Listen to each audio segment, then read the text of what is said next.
Ever wanted to eat pixels? I know I have. Food isn't an uncommon thing to find in a game. Heck, I would argue most, if not all, games coming out today present food as a mechanic in one way or another, or at least have food somewhere in the game. And dude, it just makes me wonder, how do devs have the time to make food that looks this delicious and Pixar quality looking? Not feeling hungry? Just play Animal Crossing, it'll be fixed up in no time. I feel like it's fairly obvious what the first video game with food in it was, but I'm open to guesses. Yeah. Super Mario Land 2, 6 golden coins for the Game Boy. I'm really disappointed in our school system. It's Pac-Man, of course. These little squares are meant to be pellets, also known as pack dots, video wafers, and cookies. Pellets are the most well-known name for them though, so I'm gonna go with that. What do these taste like? Who knows? The only pellets I know are either dog food or made of wood, so I am a tad bit concerned for the health of old Yellow here. Oh yeah, there's also power pellets, which are still as mysterious as the aforementioned pellets, but this time infused with some kind of crack as Packy gains the ability to eat souls after consumption. But we also have actual food on the menu. Cherries, apples, oranges, melons, strawberries, galaxians, bells, keys. That's some metabolism. These are some good looking fruit. If I hadn't played Suika game recently, I would be willing to eat these. As more pack games came out, we got some new fruit spreads as well, like grapes, soda, cocktails, bananas, balloons, all worldwide favorites. The super mushroom is probably the most iconic game food ever. Ask your great grandma what happens when Mario eats a mushroom, and chances are she'll say, oh, he qualifies for the NBA. Closely enough to that, it lets you take an extra hit, break blocks, and collect more coins at once. Now there's also a lot of variations of the super mushroom, like the mini mushroom, the rock mushroom, the mega mushroom, and the most realistic of the bunch, the poison mushroom. One bite, one death. And while we're on the topic of Mario food, cake is a common theme, usually suggested by Peach before Bowser does his thing and warrants himself with the 20 years in the slammer. I still haven't beaten Mario 64, I know I'm horrible, but that doesn't stop me from knowing what the cake at the end of the game looks like, and this here looks good. And you know that tea meshes perfectly with the sweet simplicity of that cake. How about that massive cake from the beginning of New Super Mario Bros. Wii? The general layout is pretty much the same as the one from 64, though it lacks the fruit, but that's alright. Nope, the Koopalings were inside and they're probably dirty, rendering this cake inedible. Peach's birthday cake from the first Mario Party already looked wonderful, but then Superstars gave it the glow up of a century. Like, holy crap, man, that chocolate syrup looks real. How about Sonic? I don't know, I've never been, but man, I would love to at some point. These milkshakes look so damn good. Fine. The chili dog, of course, the thing never shuts up about it. So I will admit that these are presented in a very appealing way. It almost makes me crave one, but then I remember, oh yeah, I don't want to eat this. How about the Sundae Supreme from Sonic Unleashed? Looks pretty good. See, I would consider ordering this, but the problem is I would be way too scared to even hold it. There is so much shit on this cone that I feel like just one wrong jerk of the wrist and... I think I'm not the only one concerned about this though, because when they made it real, they didn't put it in a cone. Pokemon has food too. Being the biggest media franchise on the planet, it better. Sword and Shield introduced curry, and you can either make good curry or bad curry, and Scarlet and Violet introduced sandwiches with a physics-based minigame where you build said sandwiches.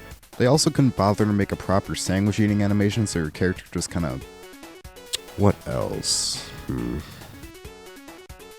Yeah, alright. These donuts are great. Jelly-filled are my favorite. Nothing beats a jelly-filled donut. Animal Cross, Animal Crockpot, Animal Crossbreed. Animal Crossing has had food since the very beginning in the form of fruit. You can eat it. Doesn't do anything. There's also furniture items that are food. Doesn't do anything. There's turnips, which act as the Animal Crossing stock market. That's pretty cool. You can catch fish. That's food, right? Doesn't do anything. Does coffee count as food? You can drink that. Doesn't do... Actually, in New Leaf, if you eat a famous mushroom, you grow big for a sec like old Italian stereotype over there. Of course, in New Horizons, they finally gave eating a purpose in the form of stamina that lets you dig up trees and break rocks.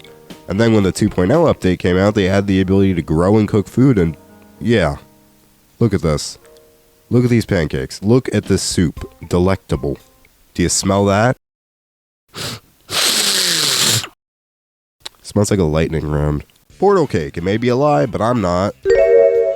Are those fruit or some kind of candy? Who cares? It looks tasty. Oh my god, that sniff is so powerful. I need to sneeze. Ah.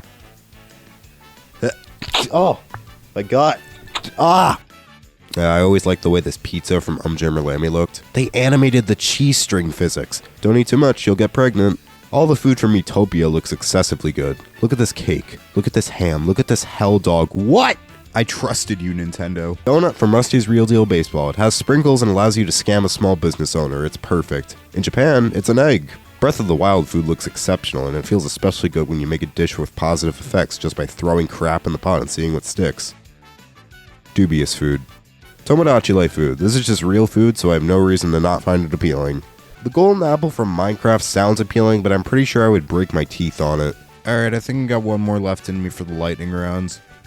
The special hamburger from Super Monkey Ball. We don't get to see it, I just think the name is funny. Alright, now that segment's over, it's time for... Cook or Be Cooked for the Wii is a fine game. Alright, well, it's not great, the motion controls are iffy, and there's not a lot of content. But I'm nostalgic for it, damn it, and it's occasionally fun. The painted menu icons for each recipe look tasty. Also, that menu music.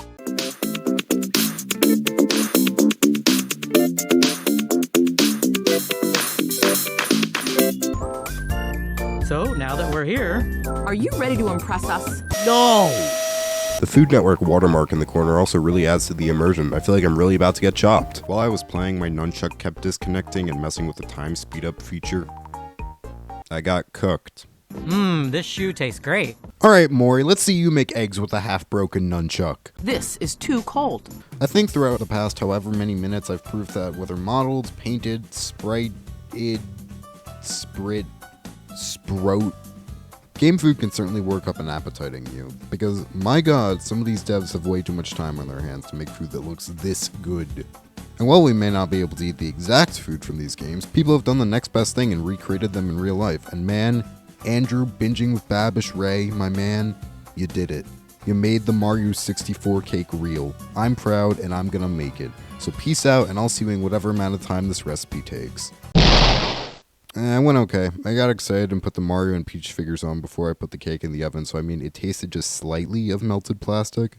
Binging with Babish, I'll give you a 7 out of 10, but you really gotta put a warning on some of these recipes.